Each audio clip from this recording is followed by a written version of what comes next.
부활은 다시다 라는 제목으로 하나님 말씀 같이 나누겠습니다. 고난주간 새벽 예배를 드리면서 부활주일을 준비하면서 고난주간 새벽 설교를 할 때에 십자가 지시기 전까지 참 많은 일이 있었고 또 그 주변에 많은 사람들이 있었는데 모두 다 십자가 지심에 대한 그 참된 의미를 모르고 또 관심이 없었던 그런 사람들이었다 말씀드렸습니다.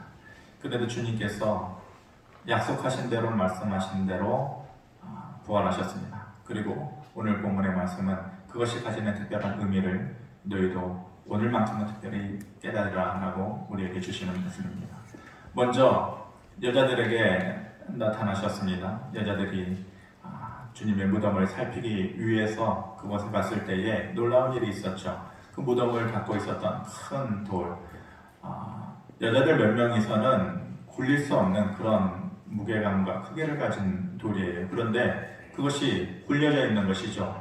그래서 그것 때문에 조금은 놀랐습니다. 누가 예수님의 시신을 훔쳐간 것이 아닌가, 여러 가지 생각 때문에 놀랐고 또 그런 생각에 잠겨있던 차에 거기에서 있었던 천사들의 존재를 본 것이죠. 성경에는 그들을 어떻게 표현하고 있어요?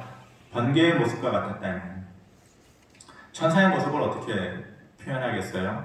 말로써 또 문자로서 표현한다는 것이 한마디로 정의한다는 것이 참 어렵겠죠. 이렇게 생겼다 저렇게 생겼다 그렇게 표현하기가 힘든데 어찌됐건 본문에서는 번개와 같은, 그러니까 두려움의 존재, 이 세상에서는 접할 수 없는 그런 모양으로서 그 여인들에게 나타났겠죠. 그래서 그 여자들이 매우 놀라했습니다. 그런데 그 천사가 말하기를 무서워하지 말아라. 너희가 찾는 그 예수는 여기 계시지 않다. 그리고 약속하신 대로 말씀하신 대로 다시 살아나셨다. 무서워하지 말라. 그렇게 말합니다. 그 말에 여자들이 보이는 감정적인 반응은 두 가지였어요. 첫째는 오늘 본문에 보니까 두려움, 그리고 또 하나의 감정은 큰 기쁨. 두려움과 큰 기쁨을 그들이 가졌다 이렇게 얘기합니다. 둘 다 상반되는 감정이죠. 두려운 마음하고 큰 기쁨이라는 것은 어떻게 보면 반대되는 말이에요. 그런데 대조적으로 만약 본다면 큰 두려움이었을 것이고 또 기쁨 또한 큰 기쁨이었을 것인데 두려움은 그냥 두려움이라고 얘기하고 기쁨은 큰 기쁨이다 이렇게 얘기를 하고 있어요. 구태여 표현을 그렇게 하고 있어요. 그러면 두 가지 감정 중에 어떤 것이 더 컸다라는 거예요? 두려움이 컸다라는 거예요? 아니면 기쁨이 컸다라는 것이에요? 간단한 질문 아니에요? 말해주고 있잖아요. 기쁨이 컸으니까 큰 기쁨이다 이렇게 얘기를 하고 있는 것이죠. 상황적으로 보면 돌문이 굴려져 있는 것, 그리고 예수님의 시신을 도난당한 것이 아닌가 그런 두려움, 또 번개 같은 천사의 모습을 본 그 두려움, 그런 두려움이 상황적으로는 있지만 그것을 넘어서는, 그것을 이길 수 있는 감정이 기쁨이었다는 거예요. 주님께서 부활하셨구나. 이런 일이 정말 있을 수 있나? 주님께서 살아계실 때 말씀하시고 약속하시기는 했는데 정말로 이런 일이 일어날 수 있는 것인가? 일어났네? 정말로 이 일이 있는 거네? 라는 그 순간적인 감정이 더 컸다는 거예요. 큰 기쁨이다는 거예요. 저는 부활절을 맞이하는 우리 모두에게 있어서 아마 이 두 가지 감정이 똑같이 공존하지 않을까 싶어요. 누구나 마찬가지죠. 세상 사는 삶은 우리에게 상황적으로 두려움을 줘. 여러 가지 이유 때문에 살아가는 문제, 건강의 문제, 경제적인 문제, 사람들과의 문제, 미래에 대한 문제, 자녀들에 대한 문제, 모든 것 다 한꺼풀 이렇게 벗겨보면 다 그런 삶의 두려움이 있어요. 그런데 부활의 주님의 소식을 듣는 자는 그 상황적인 두려움을 이기는 감정이 있어요. 그게 뭐냐? 큰 기쁨이에요. 그래서 이 시간에 앉아있는 우리 모두 어떤 마음을 가졌든지 세상이 주는 마음, 그것이 두려움일 수도 있고 또 아쉬움일 수도 있고 서운함일 수도 있고 미움일 수도 있고 원망일 수도 있고 이런 모든 것 내려놓고 그것을 이겨내는 부등호로 따지면 그거보다도 더 큰 감정 이유를 막론하고 저 두려운데요, 더 서운한데요, 아쉬운데요, 버거운데요 이런 모든 상황적인 감정을 이 시간에는 내려놓고 오로지 주님께서 부활하셨다라는 그 소식을 내 마음속에 받아들이면서 큰 기쁨을 가질 수 있는 그런 저와 여러분들 되어지기를 바랍니다. 주님께서 그 제자들에게 알리러 가는 그런 곳에서 이제 그 여인들을 다시 만나 주십니다.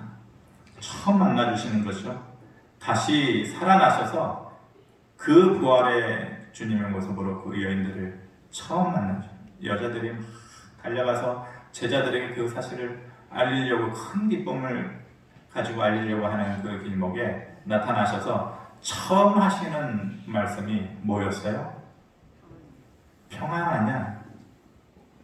이게 말이 되나요?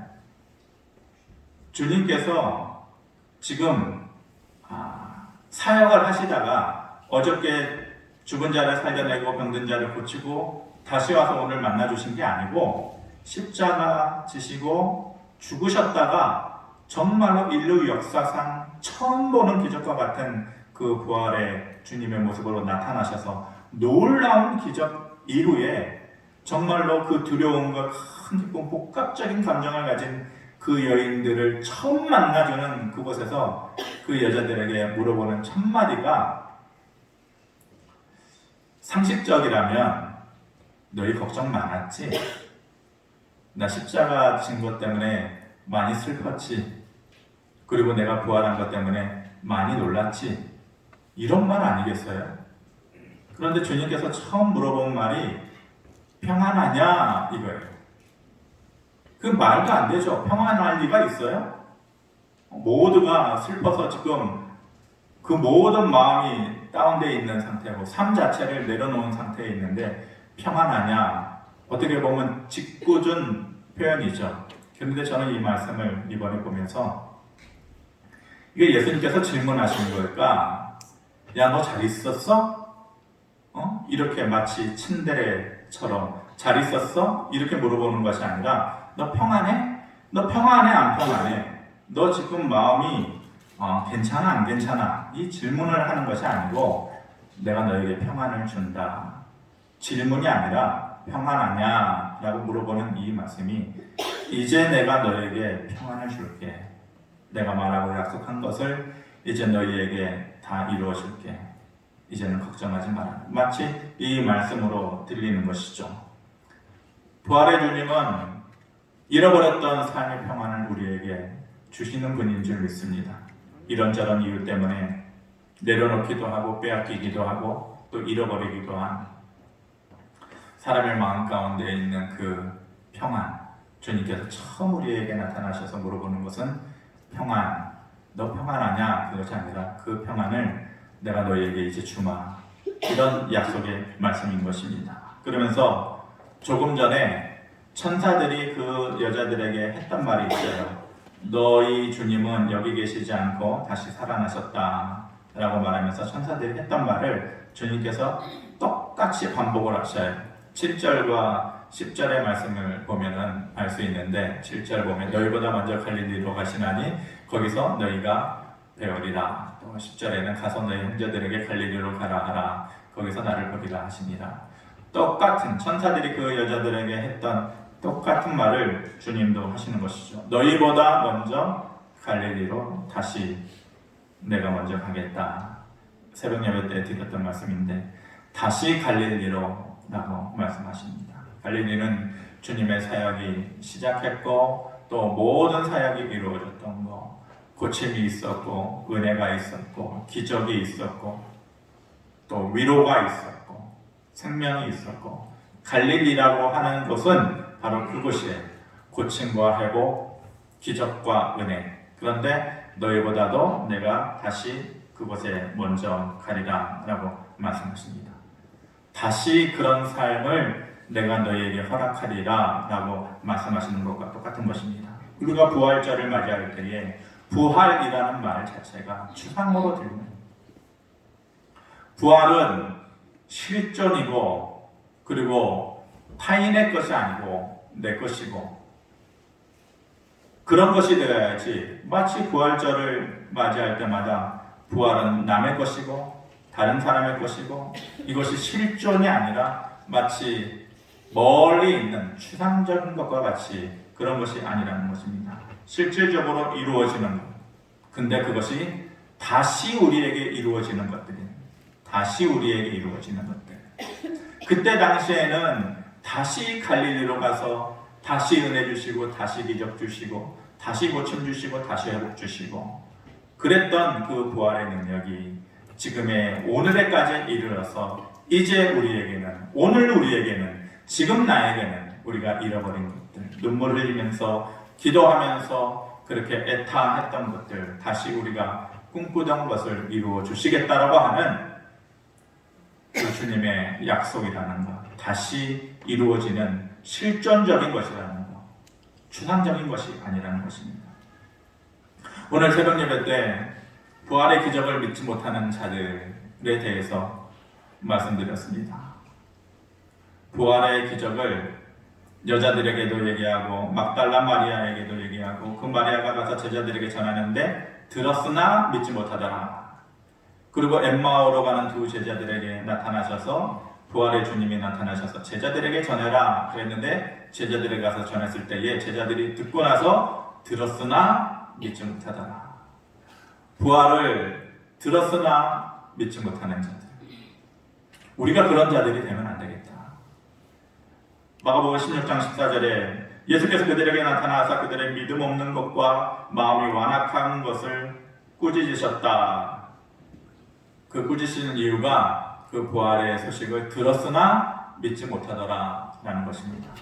제가 이 시간에 1년에 한 번 또 부활에 관한 직접적인 설교는 한 번 하는 거겠죠. 물론 부활과 생명에 관한 설교는 계속해서 녹여서 하겠지만은 들었으나 믿지 못하는 자들이 그들이 아니고 그것이 내가 아닌가. 수많은 부활의 소식을 우리가 이래저래 접하면서도 그것은 내 것은 아니야. 그리고 부활의 주님이 나의 주님이 아니고 다른 사람의 주님 마치 그렇게 생각하는 그러면서 우리는 믿음 생활한다고 그렇게 생각하고 있는 것이 아닌가. 16장 17절에 믿는 자들에게는 이런 표적이 나타난다. 그 부활의 주님을 믿는 자들에게는 표적이 나타나요.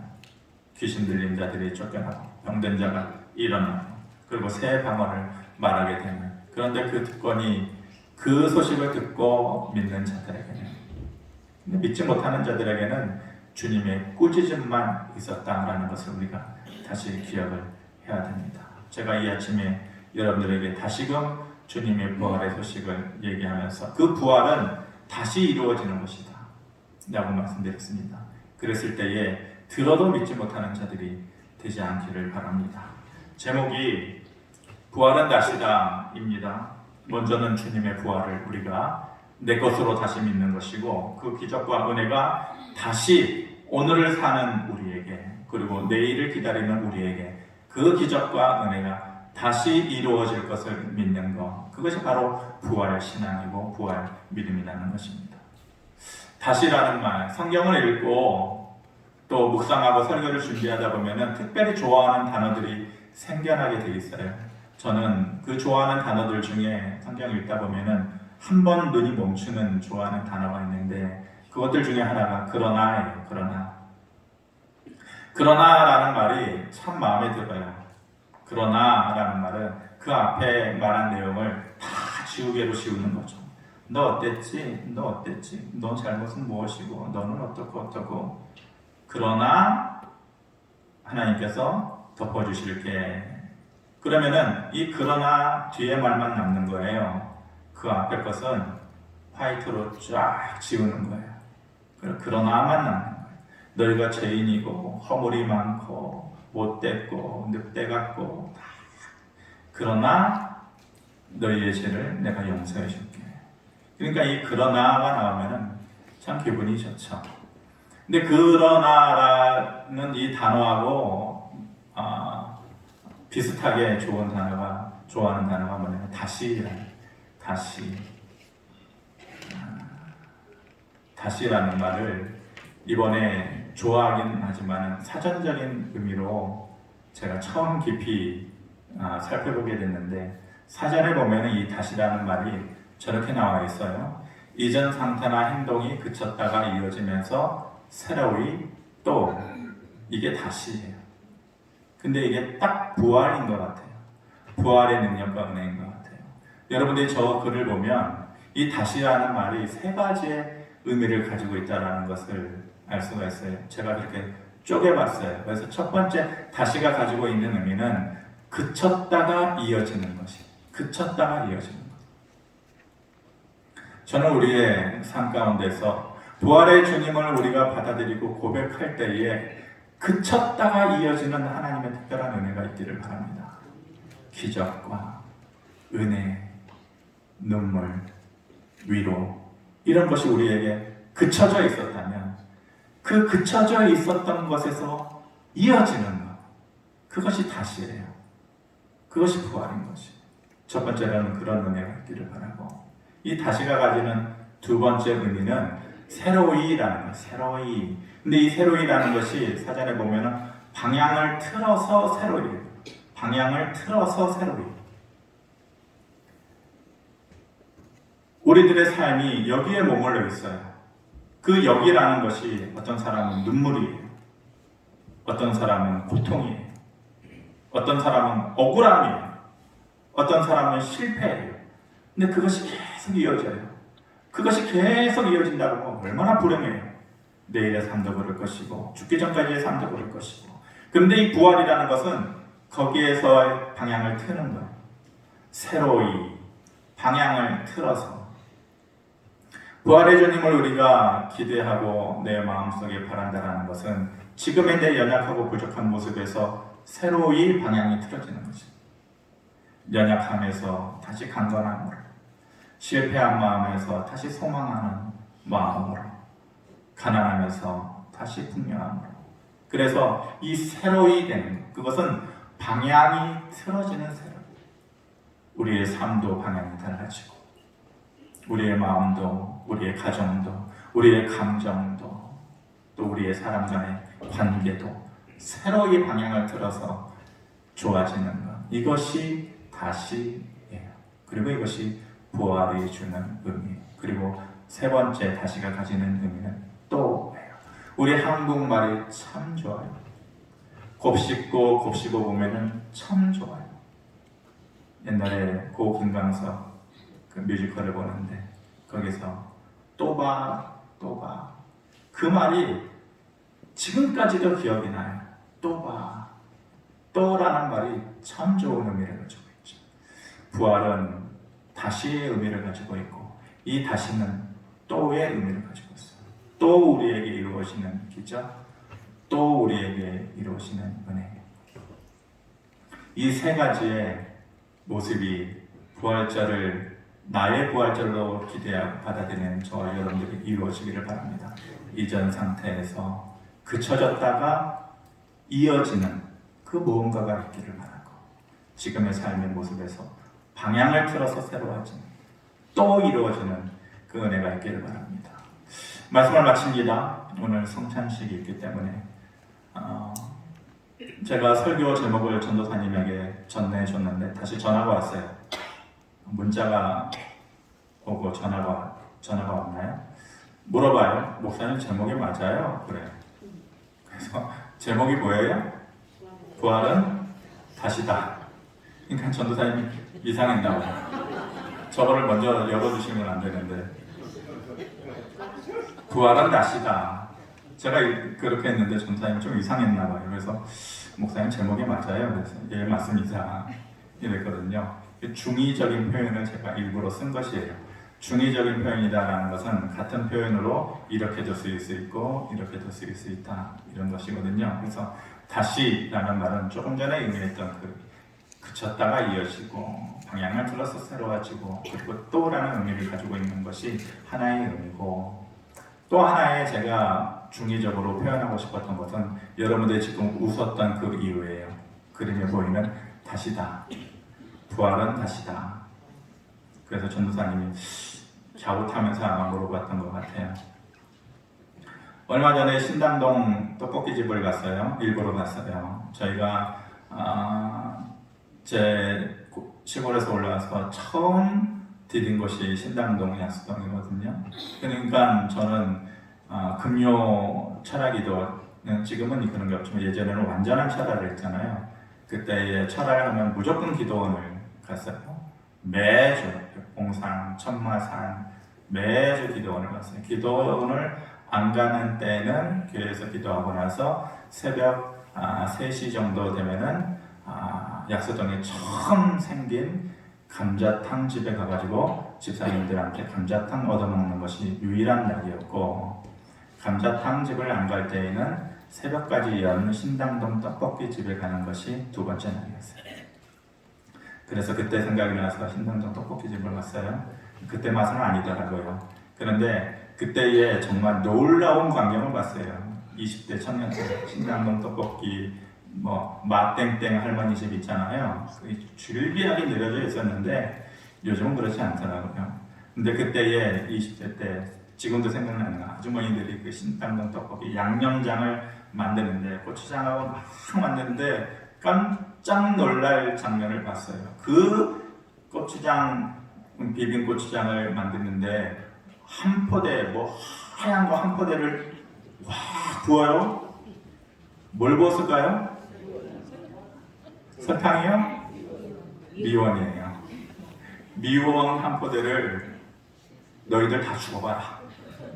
이런 마음으로 붓지는 않았겠지만 미원 한 포대, 그렇게 미원 먹으면 이게 몸이 남아나겠어요? 그런데 정말로 그렇게 붓는 거예요. 근데 그때는 우리가 그걸 다 먹었던 거예요. 기분 좋게 막 돈 주고 사 먹었던 거예요. 우리나라의 대표 조미료 뭐예요? 50년대에 처음 만들어졌던 미원이에요. 미원. 그런데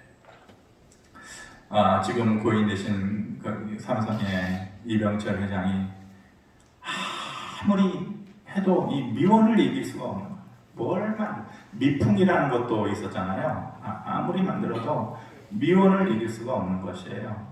그 미원이 생기고 나서 20여 년 정도 지났을 때 1975년에 만들어낸 미원을 대적해서 이기기 위해서 국민 조미료로 만들어낸 것이 뭐예요? 다시다. 다시다. 누가 이겼어요? 다시다가 이겼어요. 다시다가. 이병철 회장의 유일한 꿈. 근데 이병철 회장이 어떻게 해도 미원을 이길 수 없길래 그때 했던 말이 있어요. 사람이 살면서 참 내 마음대로 안 되는 게 3개 있다. 첫 번째는 자식이고, 두 번째는 개인적인 의견이겠죠. 두 번째는 골프고, 세 번째는 미원이다. 아무리 해도 내 마음대로 못해.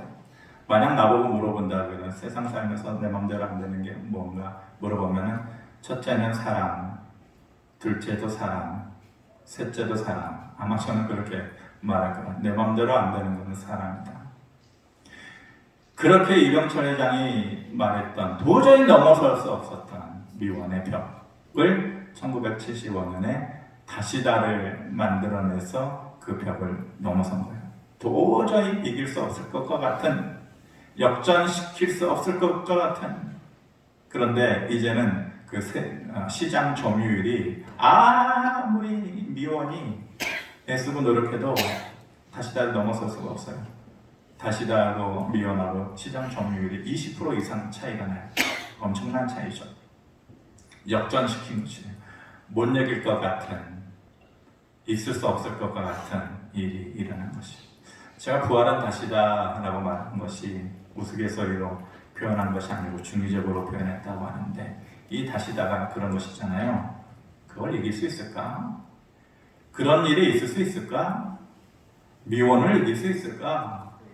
사람들도 그렇게 생각하고 다 포기하고 있는 그때에 다시다가 딱 나타나서 그 일을 해낸 것이에요. 부활이라는 건 부활의 주님이 내게 찾아오고 내게 고백되어지고 내 안에 있다라는 것은 내게도 그런 일이 있을까? 내 인생에 그런 일이 있을 수 있을까? 도저히 꿈꿀 수 없는 일들인데 라는 것이 어느 날에 1975년에 이루어진 것처럼 어느 날에 이루어진 거예요. 그리고 그것은 절대로 다시 뒤엎어지지 않아요. 그대로 유지되어져 가는 것이죠.